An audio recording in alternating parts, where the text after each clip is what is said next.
ములుగు జిల్లా ఏటూరు నాగారం మండలం కేంద్రంలోని అంబేద్కర్ విగ్రహం ఎదుట మిషన్ భగీరథ కార్మికులు నిరసన ధర్నా చేపట్టారు. ఏటూరు నాగారం, కన్నాయిగూడెం, మంగపేట, తాడ్వాయి మండలాల మిషన్ భగీరథ కార్మికులకు ప్రభుత్వం గత 4 నెలలుగా వేతనాలు చెల్లించడం లేదని, చాలీచాలని వేతనాలు నెలల తరబడి నిలిపివేయడంతో కుటుంబ పోషణ భారంగా మారిందని, ప్రతిసారి ధర్నాలు, నిరసనలు తెలిపితేనే ప్రభుత్వం దిగి వస్తుందని కార్మికులు ఆవేదనను వ్యక్తం చేస్తున్నారు. మేము గత 4 నెలల నుంచి పెండింగ్లో ఉన్న జీతాలను వెంటనే విడుదల చేయాలని, అదేవిధంగా ప్రతి కార్మికుడికి ఈఎస్ఐ, పిఎఫ్ వెంటనే విడుదల చేయాలని, 5-6 సంవత్సరాల నుంచి పనిచేస్తున్న కార్మికులకు ఇంతవరకు కూడా ఐడి కార్డు ఇవ్వలేదని ఈరోజు ఏటూరు నాగారం బస్టాండ్లోని అంబేద్కర్ విగ్రహం ముందు ధర్నా చేయడం జరుగుతుంది. మా యొక్క డిమాండ్స్ని వెంటనే యాజమాన్యం కానీ ప్రభుత్వం కానీ వెంటనే చెల్లించాలి.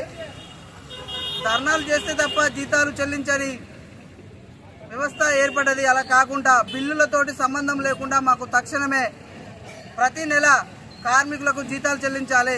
ప్రతి కార్మికుడు డ్యూటీకి పోవాలంటే రోజుకు 200 రూపాయల పెట్రోల్ పోసుకొని కానీ డ్యూటీకి పోని పరిస్థితి. 4 నెలల నుంచి పెండింగ్లో ఉంటే మరి ఎక్కడి నుంచి పెట్రోల్ పోసుకొని మరి డ్యూటీకి వెళ్తే పరిస్థితున్నది. ఎండనక వాననక చలనక ప్రతి కార్మికుడు పోయి ఈరోజు డ్యూటీ చేస్తున్నాడు. ఐడి కార్డు అడిగితే ఐడి కార్డు ఇవ్వడం లేదు, పిఎఫ్ కార్డు అడిగితే పిఎఫ్ కార్డు కావట్లేదు. మాకు ఈరోజు ఈఎస్ఐ గత కొన్ని సంవత్సరాలు పనిచేస్తున్నాను. మేము అందరం కలిసి ప్రతిరోజు ప్రజలకు ఇబ్బంది కలగకుండా ఉండే విధంగా వాళ్ళకు త్రాగడానికి నీళ్లు సప్లై చేస్తున్నాము.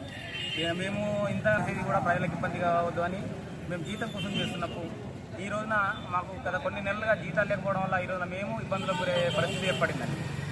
ఈ పండుగలు వస్తున్నాయి సార్ జీతాలు ఇవ్వండి అని మేము అడగడమే తప్ప వాళ్ళు మా యొక్క ఇటువంటి వాళ్ళు రెస్పాండ్ అవ్వడం లేదు. గత కొన్ని నెలలుగా వాళ్ళు అంటున్న మాట ఏంటి అంటే ప్రభుత్వం నుండి మాకు బిల్లులు రావడం లేదు, బిల్లులు రాకపోవడం వల్లనే మేము జీతాలు చెల్లించడం లేదని అంటున్నారు. వాళ్ళు బిల్లులు